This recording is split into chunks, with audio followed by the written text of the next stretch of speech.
One of the most commented issues with the Mavic Air is the bad connectivity between the drone and remote. There has been numerous reports about the range being limited to 200 to 400 yards, with the video feed breaking up or even losing the signal to the drone. When this happens, your drone has likely been forced out of FCC mode and into a safe mode where the broadcasting power has been reduced significantly.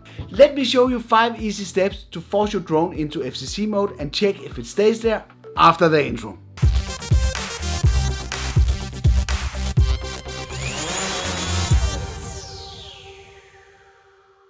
Very nice that you are here. And if you want to improve your camera drone skills, then consider subscribing to my weekly tips, tests and tutorials. Before I show you how to force it into FCC mode, let's start by understanding what's going on. Depending on your location, different broadcasting powers are allowed for the drone and remote. In US, it's governed by FCC. That is short for Federal Communication Commission. That is an independent agency in the United States of America.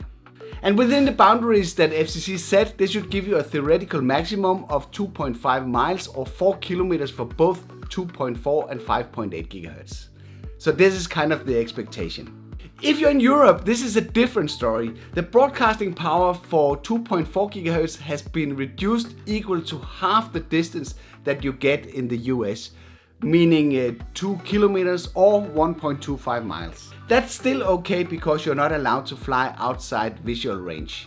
With 5.8 gigahertz in Europe, it gets really bad as the broadcasting power has been reduced equal to a maximum range of 0.3 miles or 500 meters. And this is a theoretical maximum, so we all know in real life this will be much shorter. Because the 2.4 GHz networks are very polluted in the European cities, the drone will automatically switch to 5.8, which will make the performance useless. I know this from personal experience, as many times I had to retake shots or even abort a mission because the signal keeps breaking up and prevents me from getting that smooth shot.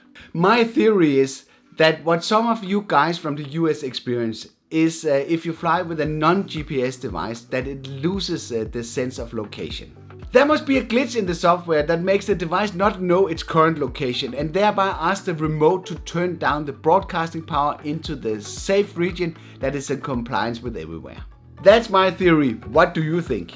Luckily, there's a way around this that will allow the drone to have a permanent GPS position and thereby stay in FCC mode. You will need an Android device to perform this operation, but the good part is that you can switch back to iOS and the setting will stick. Let me show you what it looks like in CE mode.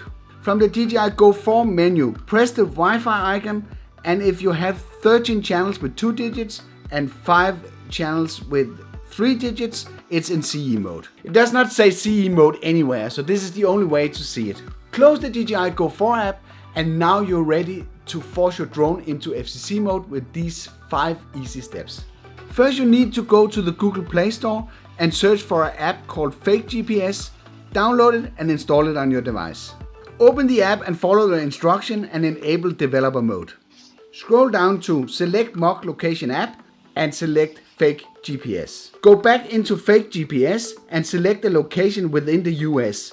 Press play and now your Fake GPS location has been enabled. Launch the DJI Go Form app and you will be prompted to switch VLAN settings. Select OK to select VLAN setup for, in this case, FCC. It goes without saying you shouldn't be messing around with FCC if you're not in FCC territory. I do not encourage that you break the local rules. Now let's jump in and see if the changes have been adapted. Press the Wi-Fi icon and you will see the number of 2-digit channels have been reduced from 13 to 11. So now the aircraft is in FCC mode. It can be a little bit tricky sometimes to make the switch, but then you likely need to restart the drone or the remote, and eventually you will have a chance to make the switch.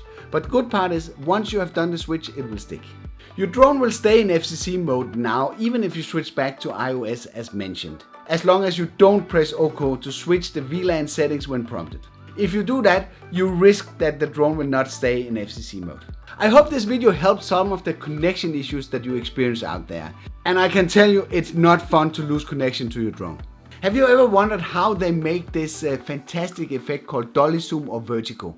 I made a video about that shows you how you can fake this in post-production. You can access this video by this card. Thank you for watching and see you on the next one.